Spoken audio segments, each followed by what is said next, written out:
What's up, Poker YouTube? Nick from Arch City Poker. Welcome back to another edition of How to Beat Live Low Stakes Poker 2025. And this is part two.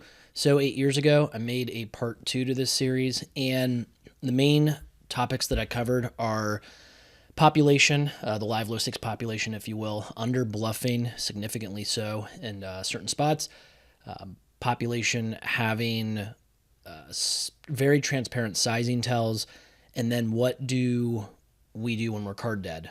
How do we combat that? How do we not turn our image into us looking like a super nit or anything like that? So there are some points that I made in that video 8 years ago that definitely still hold true, and that is that, and we're going to combine the live low stakes population, under bluffing, having transparent sizing tells. We're going to combine that into one topic basically. So the vast majority of live low stakes players are going to significantly under bluff under like two pretenses. One, when the money means a lot more to them, when the money is larger, relatively speaking, in their eyes.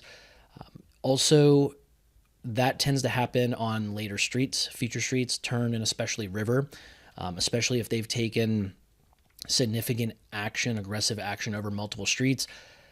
All of that kind of adds up to this perfect storm where your opponents are going to be significantly under bluffing. If they triple barrel, they're under bluffing. We don't need to bluff catch them at any kind of serious frequency. We don't need to be balanced in that spot. We're not going to get run over. We exploit them by overfolding. If your opponent overbets at any point in the pot, typically almost never bluffing. We exploit them by overfolding. Now, there will be other spots where their sizing tells are actually the opposite, where they are trying to essentially gain information. They're trying to see where they're at in the hand. If you notice any spots where, let's say they bet flop and then they bet much smaller on the turn, relatively speaking. So let's say they bet like half pot on the flop, but then they bet, let's say, generally half pot or even less on the turn, then they typically are not at the top of range. They typically have like a one pair type of hand or a draw that they're just trying to kind of set their price on, or they're trying to bet to see where they're at. They're trying to deny some equity, if you will. And that's fine and all in theory land. We actually can do some of that where we bet the same sizing flop, turn, and river. We have some block bets, but we have balance when we do that, or when we do it, it's going to be in a very exploitative manner when we're not concerned about getting essentially countered or exploited ourselves. So when your opponent has any kind of really small sizing, any kind of block sizing, they typically are preparing to fold to a raise. So there are certain spots where we want to get overly aggressive against their transparent sizings.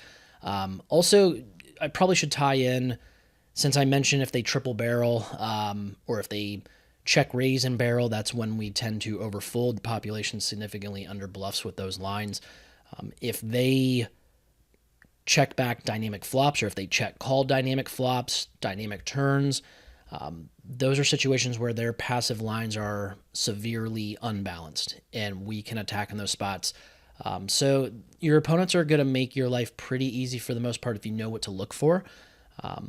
We talk about this very thing, these topics very often over at archcitypoker.com. So there definitely are more hand history analysis videos and more content that'll cover those two topics in greater depth over at the site. Now, as far as the last topic of being card dead, what I said 8 years ago still holds true, is that a lot of the live low stakes population, a lot of the players, they are going to get really impatient. If they become card dead over even just a 15 to 20 minute window, a lot of them will start limping in. A lot of them will start cold calling more often. Your ability to stay disciplined, to mentally outlast them, is going to significantly increase your win rate in the long run. Now, 8 years ago, I talked about how we just need to sit back and be patient for the most part.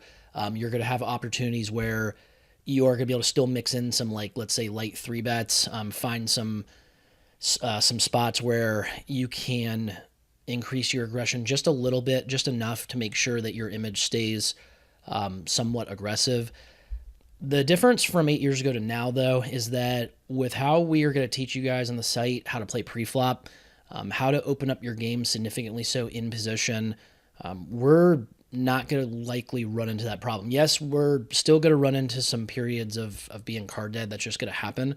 But with how much more open I'm suggesting that you guys play now as opposed to 8 years ago, and depending on the table, it could be much more open from everywhere on the table.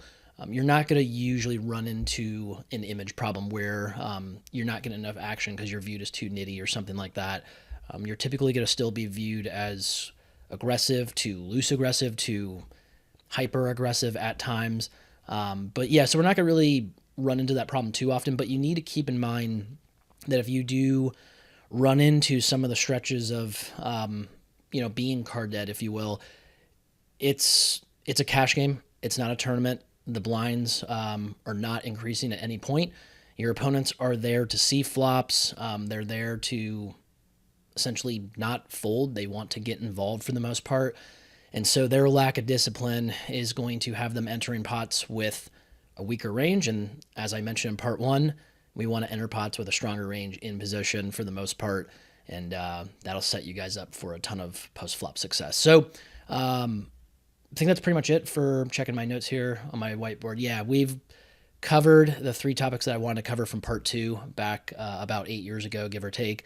And if you have any questions or comments, let me know in the comment section. Like and subscribe, please. And visit archcitypoker.com, and we can talk about these topics in much more depth over there. So see you guys in the next video. Thanks.